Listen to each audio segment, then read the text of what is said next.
Welcome back to the Football League Paper Podcast. I'm Matt Badcock. I'm joined by FLP editor John Lyons and chief writer Chris Dunlavy. Chaps, how are we? Yeah, all good, thanks. All good, suitably filled with Easter eggs from the Easter weekend, I hope. And then we had a title, a promotion winner with Lincoln City, didn't we? We kind of talked about it last week, Chris, that it was coming, they were getting close.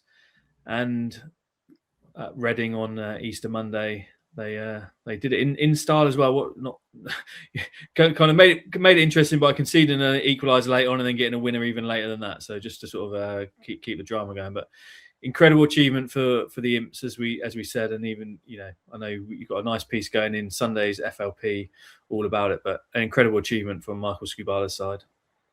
Yeah, it is amazing, really. Like I think there's not a huge amount more we can say about Lincoln, is there? What they've done and where they've come from and the sort of way they've built so steadily towards it. And I think in a way it was quite a fitting way to win it. That Moylan goal right at the end, because we spoke last week, didn't we, about how they've kind of done it without having any of the ball. They sort of average 20-30% in all these games, yet win. And that winning goal, the sort of they didn't have the ball, Reading lose it. 3 passes, bang, bang, bang, it's in the back of the Reading net and they're going up. And I think it was a really sort of fitting way to do it, because that's just been the way they've played all season. But yeah, it was on the cards to have done it so early. And I think that it shouldn't be underestimated as well, that, because what it does, especially, if you're a club like Lincoln going up into the Championship, what it does is they've now got 6 weeks more than anybody else. So they're suddenly, they're going up into the division, and they can start preparing now. So they can start looking at players, they can start deciding on the retained lists, all that stuff, which for a lot of clubs, that might not even start until, if you're in the playoffs, you're looking at June before you can even know what division you're in. So yeah, just massive for them. Next season, who knows how they'll do, but just a brilliant achievement with the budget, the resources, the story behind it, where they've been. Incredible for them. Yeah, John, the story, as Chris says, is incredible. I saw a nice bit the club put out, kind of mentioning people who've been there all through this journey in the past, who might not be at the club anymore, and who've kind of played their part in it. It's been a incredible sort of 9 years since they got back into the Football League, getting that promotion, winning the National League title under the Cowleys, but. That a nice sort of touch to sort of recognise how many people have put something and a lot into getting them to this point. Yeah, and to be honest, any team that can sort of put like half a season worth of results together unbeaten, obviously deserves to get that promotion. So I think we've kind of said before as well that maybe Lincoln aren't a team sprinkled with superstars, but to be fair, it is. The team is greater than the sum of the parts, so it's been a massive effort from everyone, obviously on the pitch and off the pitch, as we were saying, and obviously they've got really exciting times to look forward to now. One of the people that we sort of work alongside at times with Dom at Press Association is obviously a Lincoln fan, and he was obviously delighted with their promotion, and he said one of the things he's most looking forward to next season is having a full page match report in the FLP every week. So that's the big benefit of obviously getting promotion out of League One. And he said, he's also looking forward to playing Spurs home and away next season. So we'll have to wait and see if that comes about. Well, that's it. That's the benefit of promotion is the full page. All the other stuff is kind of secondary. Tottenham at home, if it happens, even West Ham, who knows?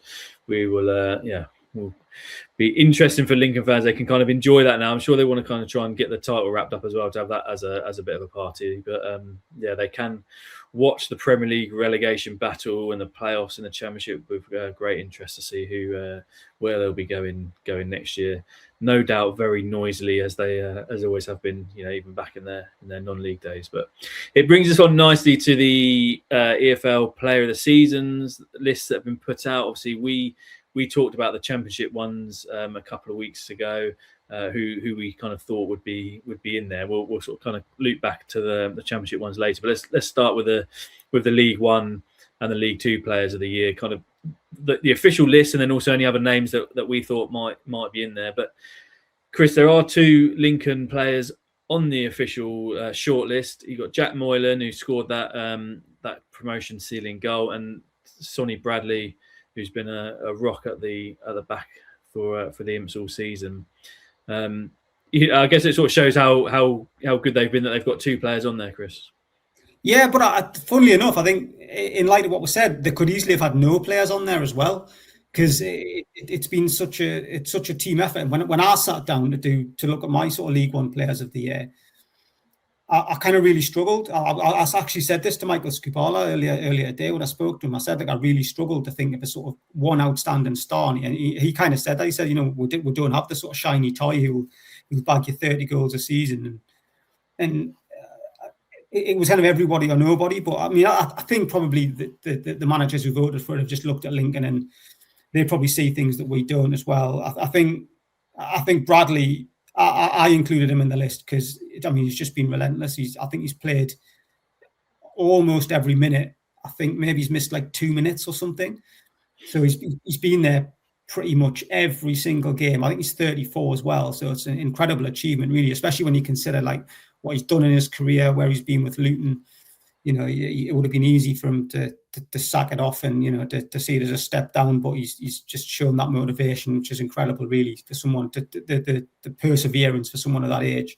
So I totally understand that. Moylan's a bit more of a surprise because we all know his talent. We've all seen what he's done in the second half of the season, but he was missing. It is half a season, so it's a little bit similar to the way Nathan Lowe got nominated last year for half a season at Walsall.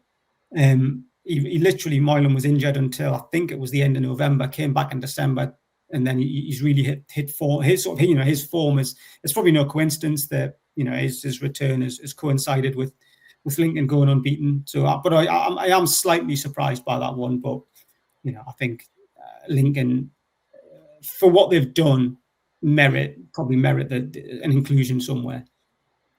Yeah, John, that's the hard thing about these Player of the Season awards is that it doesn't always. It's impossible to recognise everybody when it has been such an effort like it has been for Lincoln. You imagine, surely Scubala is going to get the manager of the season, surely. But from a playing point of view, it's hard to kind of sometimes distinguish between why is someone getting an award next to who's been playing alongside someone else all season who's kind of been just as good but doesn't kind of get that nod. It's more team awards maybe. Yeah, I mean, I suppose Lincoln have got 2 of those sort of four spots that are available for that sort of Player of the Year, which is probably on their sort of form is fair enough. And then you've got obviously a couple of other spaces available. No great surprise that Leyton Orient's Don Ballard is on there because obviously he's the top scorer in the division. Perhaps a little bit more of a surprise, maybe to some, was Owen Bailey at Doncaster, because it's a team sort of probably in the the lower sort of mid-table part of the league. But I suppose you've got to say then, hats off to him because he's obviously performed extremely well in a team that obviously hasn't been in the promotion race or anything like that, and that's obviously off the back of Doncaster winning promotion from League Two last season. So obviously you've got to say well done to him for the for the season that he had and the impact he's had from midfield, getting forward for scoring goals, some goals for Doncaster as well. Yeah, well, let's come on to Don Ballard. I think you would have been in full mutiny if you hadn't been on there, John. Would you sort of been your big one of the season you sort of talking about? You've seen him score hat tricks and all that kind of thing. He's sort of we've talked a lot about him on here, but as you said, well, I'm guessing I can't really talk too much more about Don Ballard because I was thinking about maybe getting to see Leyton Orient next week, so they might not let me in.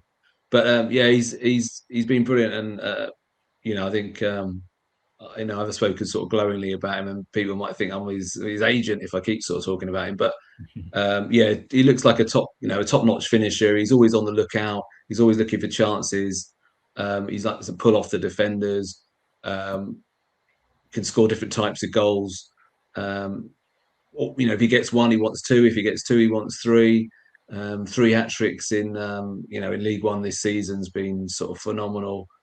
and be very surprised if there weren't clubs at a higher level looking at him over the summer. And it obviously depends on what kind of price Orient are looking for, and whether they'll decide that they have to maybe cash in on him, or obviously if the player, if a big club from the Championship comes in or higher up, if it's difficult to to turn that down for themselves and obviously for the player as well.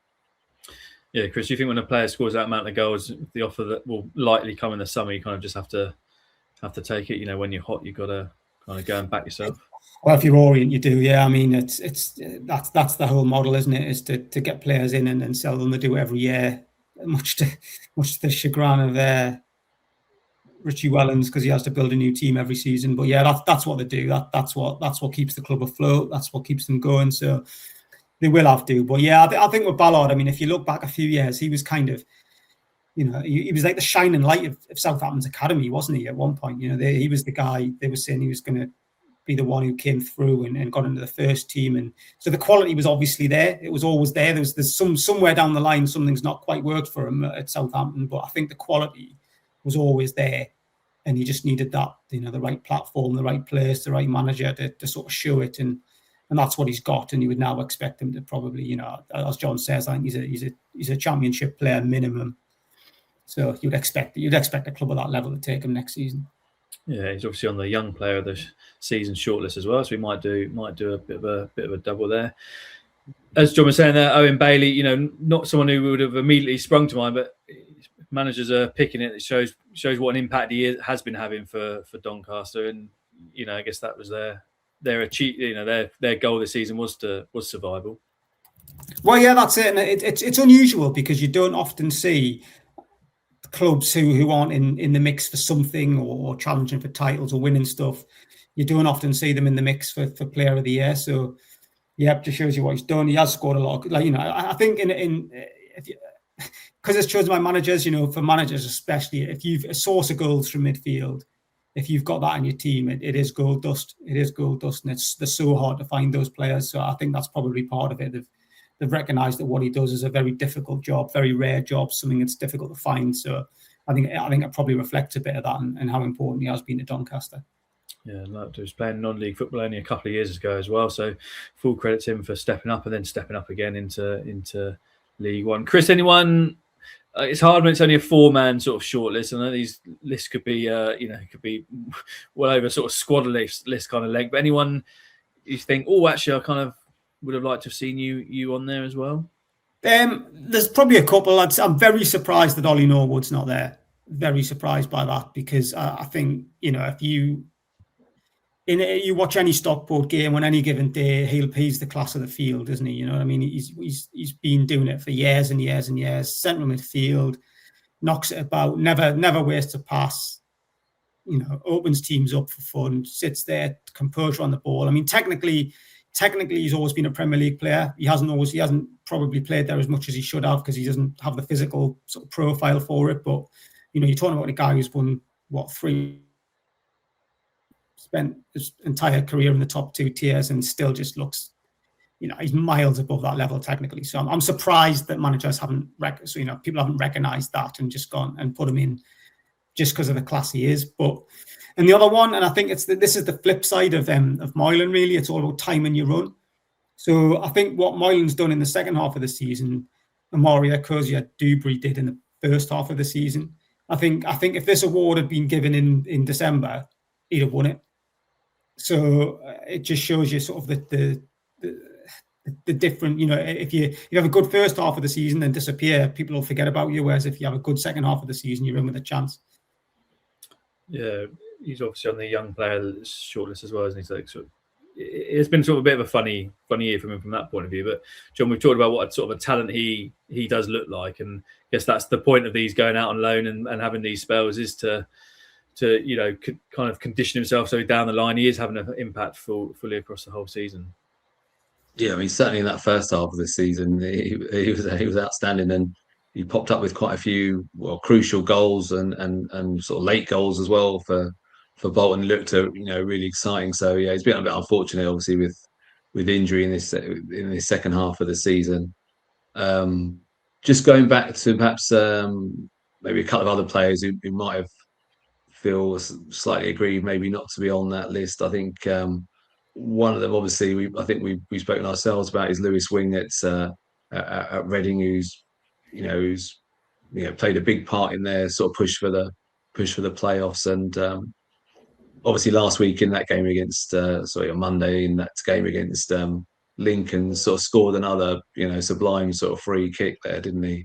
So he's been a class act this season. And sorry, going back to Stockport, obviously Carl Wootton is just below Don Ballard in the scoring ranks as well. And he's had another phenomenal season in their attack, and probably benefit from Ollie Norwood's play at times as well.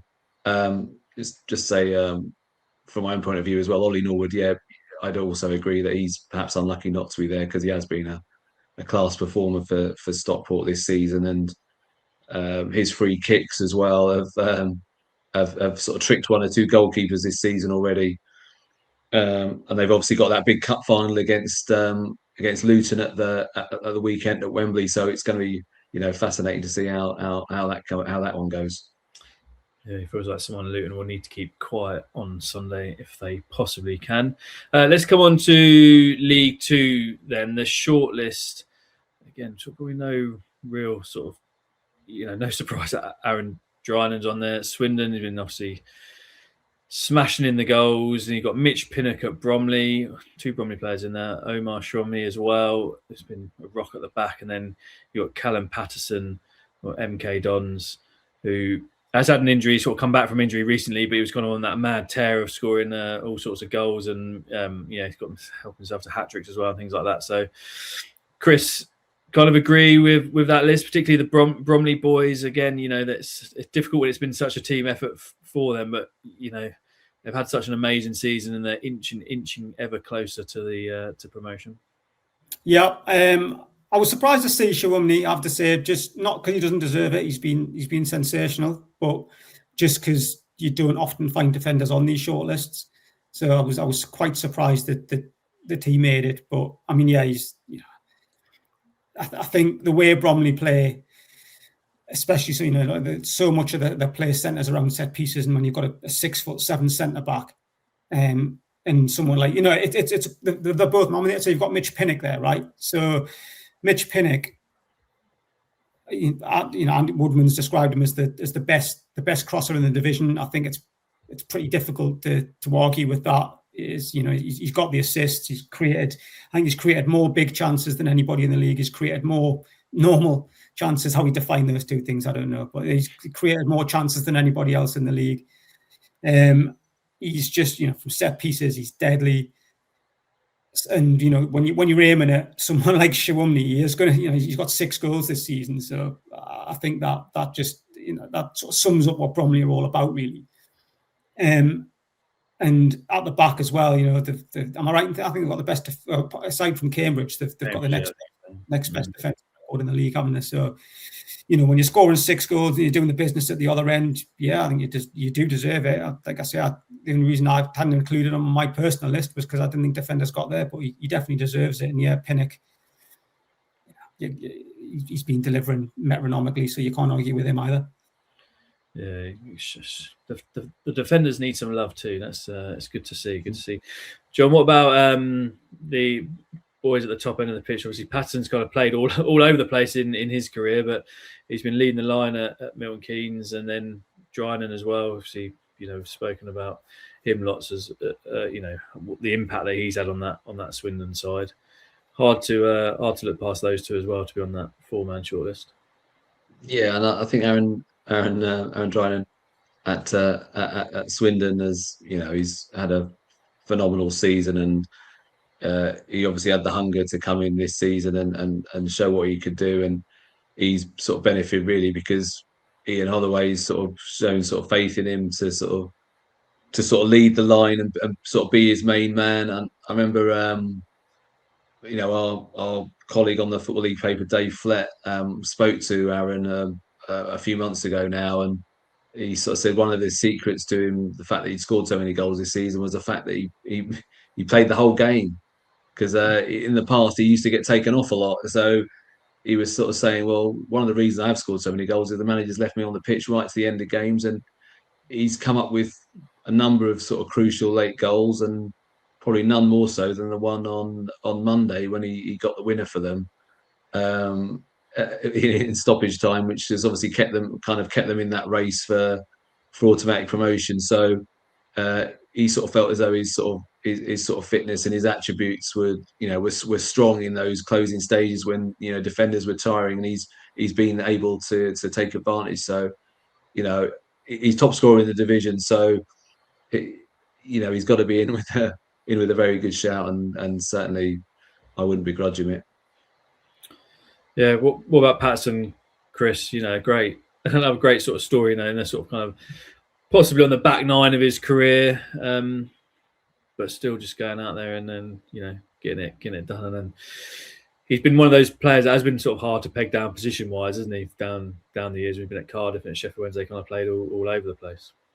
Yeah, well, that's it. He was, and I think you're always you're astonished to find he's 31, aren't you? I think he's been around such a long time, and he's got grey hair and he looks so old. You just assume he's like 37 and done, but he's only 31, which I kind of found surprising. And it's a bit, you saw him go to MK Dons. I know he took some persuading. I remember Paul Warren saying it wasn't an easy deal to do, because he did think he was dropping down from the Championship to League Two, but he did manage to persuade him. And you do wonder at that point, don't you? Someone's in their 30s, they're dropping 2 divisions, whether it's just that sort of they're on the slide. But he's again, it's a bit like Ollie Norwood at Stockport, isn't it? He's kind of showing his class and his attitude and his motivation, and he's looked.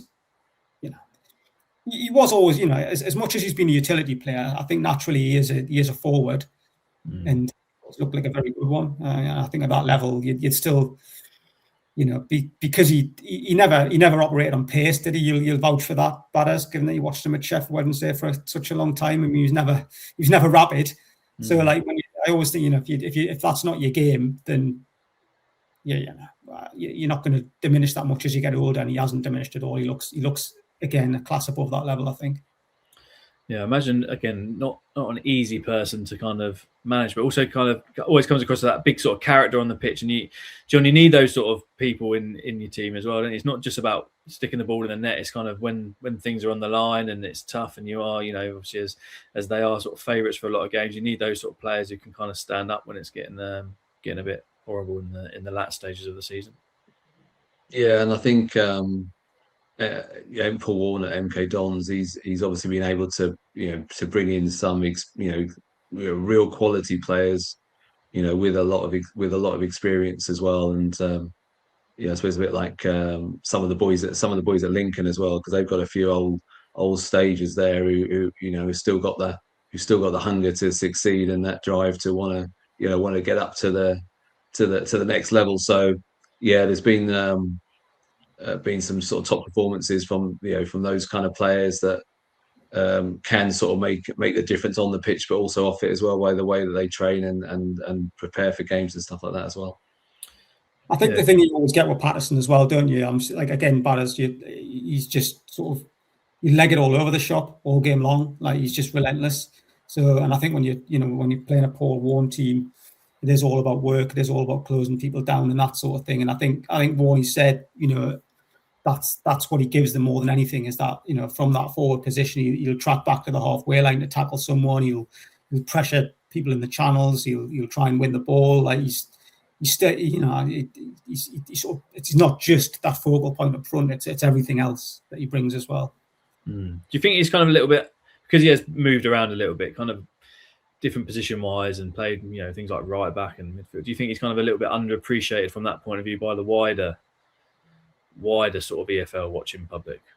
Yeah, I think any player who plays multiple positions, that sort of happens, doesn't it? That when you're a utility player, you're sort of seen as this kind of, I don't know, bit of a jobber, really. That you aren't necessarily good at anything. But I think it's that way around, isn't it? Sure, you're good at quite a lot of things. Well, yeah, exactly. But it's not the perception, is it? It's that you're not good enough position. But I think maybe at championship level, maybe that was true. I think maybe once you got up that high, he wasn't necessarily good enough at any one thing to make it stick, but he always had the work ethic, he always had the athleticism and the energy and all that stuff that meant he could play anywhere. And I think at this level he absolutely does have the quality to play pretty much anywhere. Yeah, definitely. John, you obviously these four kind of almost likely to make that team of the season. Anyone not on that list that you would have liked, not necessarily been in on the final list, but you'd like to see in that team of the year for League Two when it comes to it? Well, I think we've spoken a little bit about Colchester this season, haven't we? And Kyrie Slisby has made a big impact, sort of going in at Colchester and sort of really shown what he can do this season. I mean, another player perhaps sort of maybe falls into the category of having a really strong second half of the season, perhaps a little bit quiet sort of first half of the season. I don't think maybe that sort of ruled him out. Was a player that you obviously know a bit about in sort of Ben Knight at Cambridge, because he looks exciting player, exciting talent. Obviously, he's got the pedigree from having played for Man City when he was younger as well. So he's one we'll probably maybe keep an eye on sort of next season and see where he is and whether he can make obviously an impact over the whole course of the season. Maybe Alassane Jatta at Notts County is another one who's sort of weighed in with his fair share of goals this season as well. So there's quite a few other players there that could feel as though they maybe had a shout at being on that list. Yeah, Chris, anyone you'd like to throw in there as well? I'd probably second Jatta as well. I think he's I think Notts County, the way they've played, the goals they've scored, probably merited having someone there. The interesting ones for me and is sort of the Cambridge, because you could almost say any one of their goalkeeper, back four, they've had such an incredible defensive record that you almost feel bad, like Kellen Watts, Jake Eastwood. Any one of them could have been in there with their defensive record, a bit like Burnley last year. So I sort of feel a bit sorry for them, but again, I think this is the case where defenders don't necessarily get a look in. And another one, maybe just I would sort of mention, is Isaac Hutchinson at Cheltenham, just because he scored a lot of goals for a team that has been battling relegation for quite a good chunk of the season.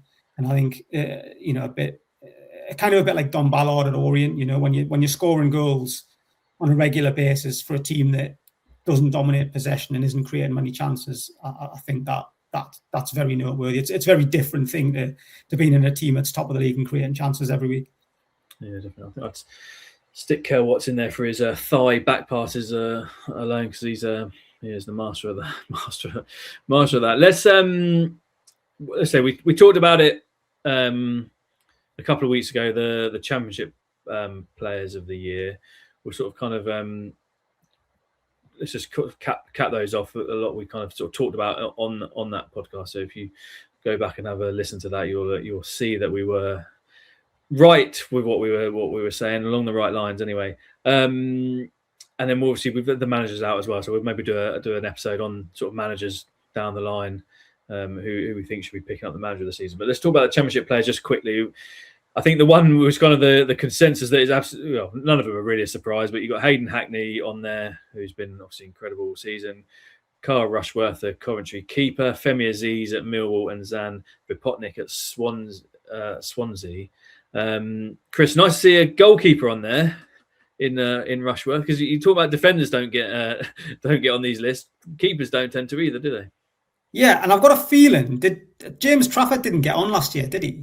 I think he won the PFA award, but didn't necessarily make the EFL shortlist. Surely there should be a keeper of the season kind of award alongside this. Surely, I do find it like Carl Rushworth's had a great season, but it's slightly of all the representatives from Coventry, because this is Coventry who've scored I haven't got the stats to hand, but about 3,000 goals this season. I find it slightly weird that the goalkeeper is the guy who's been nominated. He's had a couple of assists though, hasn't he? To be fair, so. Well, so yeah, he's certainly got an assist when I had him in my EFL fantasy team a few weeks ago. He got he pinged one right up there, so happy days.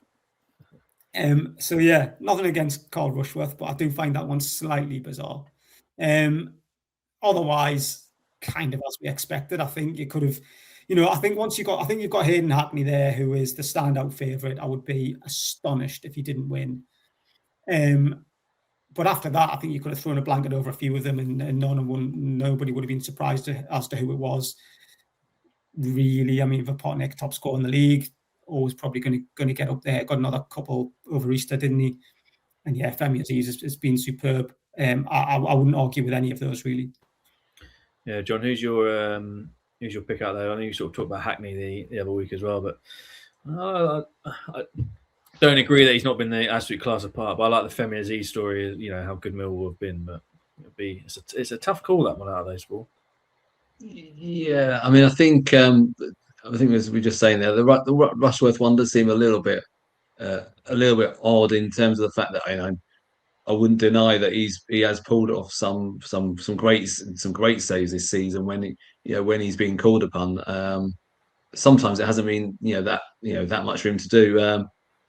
We talked before, didn't we, about some of the other, maybe one or two of the other commentary boys, like maybe Hadji Wright could have been on there. Perhaps it's one of those ones because they've maybe sort of shared quite a lot of the goals around. It's sort of maybe detracted from sort of one of them sort of being on there. I mean, that perhaps again, Jack Redoni has obviously showed again over Easter how influential a player he is. Perhaps if he hadn't had one or two sort of injuries and spells out of the team, he would have been a good contender as well. So yeah, plenty of things there. I think maybe one thing maybe sort of stands out a little bit from that sort of list of four there that you've got is sorry, that there isn't obviously there isn't an Ipswich player on there. And obviously they've gone up into sort of second place at the moment, but I think that's probably a reflection on the feeling that we've all had that they haven't really, even though they've got up to second now and they've got a game or two in hand as well, and they're looking good for looking quite good at the moment for promotion, you'd say, automatic promotion. But they've got that feeling that they've never really hit their sort of top gear this season. So that's been a little bit of an odd one. Yeah, Chris, do you think that's, you say, maybe talk a little bit about that race now. Is that kind of advantage Ipswich in that race now, and sort of the results fell for them over the Easter period, didn't they? Really? Yeah, I can't. I think you never want to write people off there because you can end up with egg in your face in the Championship the way things turn around. But I think it'll be you look at that now and you just the thing is, I don't think you can see from this point.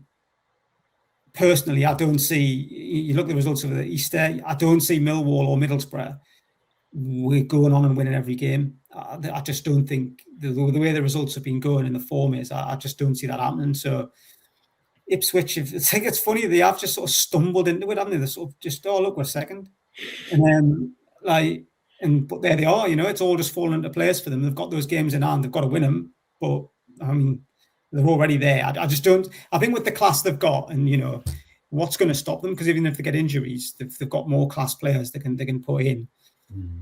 I don't know. I think they've got a lot of players who've been there and done it before as well. The fixtures aren't that tough. I really, really struggle now to see how anybody overhauls them. John, is that if kind of Southampton's last two results, obviously beating Wrexham 5-1 the other night, on the back of that incredible FA Cup win against Arsenal, great goal winner by Shay Charles, who is, again, as a Sheffield Wednesday fan, I could say is so good at football. Is that kind of also actually Southampton really are coming? We need to make sure we get up automatically. We don't want to be involved in these playoffs at all. Yeah, well, they've obviously had a couple of phenomenal results there, and we had a bit of as you know, we were a bit relieved in the office last week when they scored that late winner, because it justified the decision to change all the deadlines around. Yeah, we obviously changed the deadlines around. The Football League paper went last instead of first, but we were under the proviso that if it went to extra time and penalties, we wouldn't be able to get that in. So we would have had a match report at 90 minutes, which would have been a bit of a nightmare. So the fact that Shay Charles obviously popped up with 5 minutes to go and won it was a bit of a relief for everyone involved. And I mean, obviously their confidence must be sky high at the moment, because to go obviously from that Arsenal game, go to Wrexham, obviously in that playoff battle with them and hammer them 5-1, and could have scored a few more by the looks of it as well. Was quite phenomenal.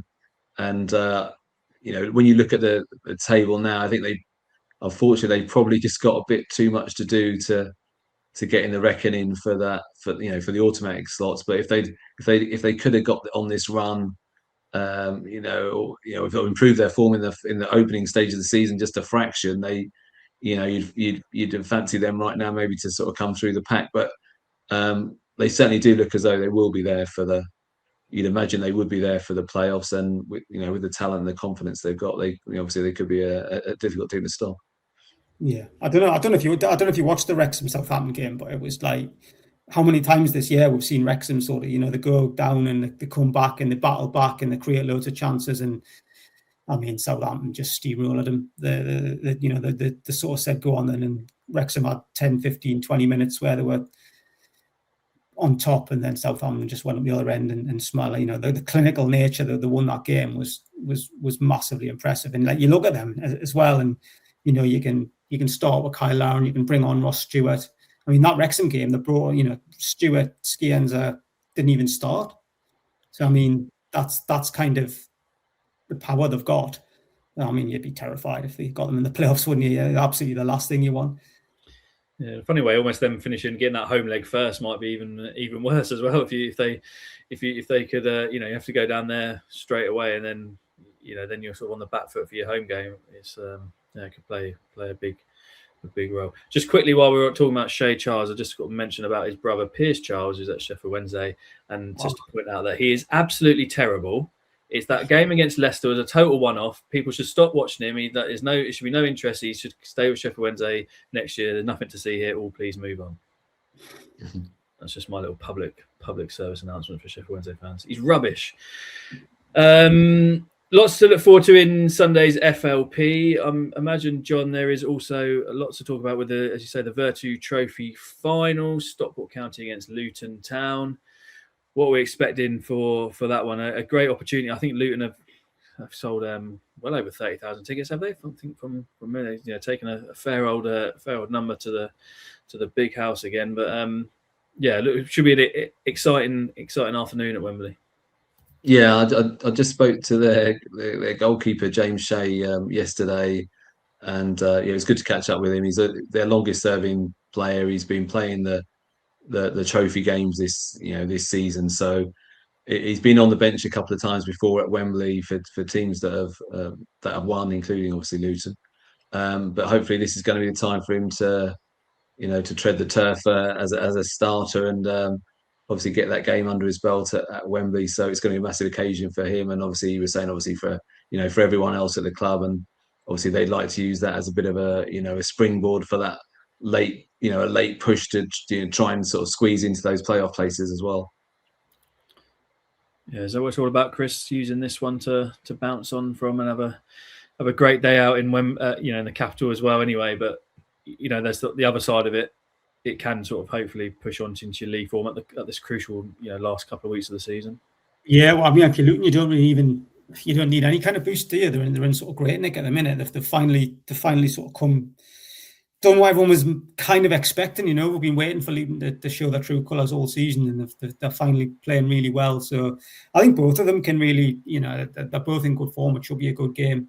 It's a game. Obviously with them both being in the chase for the playoffs, I think it's in some ways it's they'll have to watch the other teams in League One maybe steal a march on them a little bit, which could be a bit of a nightmare. But we've seen teams before, haven't we, use this as a springboard. So I can't see why not. I think they're both in good form. Yeah, it should be a great afternoon. We look forward to reading the preview of that in Sunday's FLP before the game, and all the other action this weekend as well. See, as you said, we've spoken to Michael Scubada at Lincoln City to toast their promotion. Chaps, thanks very much. Really appreciate it. We shall, as we said, catch up on the managers another time, and look forward to. We're getting down to the fun part now. The last big push for the coming weeks, and see who's going to be joining Lincoln going up to the Championship, who's going to be coming down, all that sort of stuff. So, thanks very much. Like and subscribe to this podcast, and we will see you next time.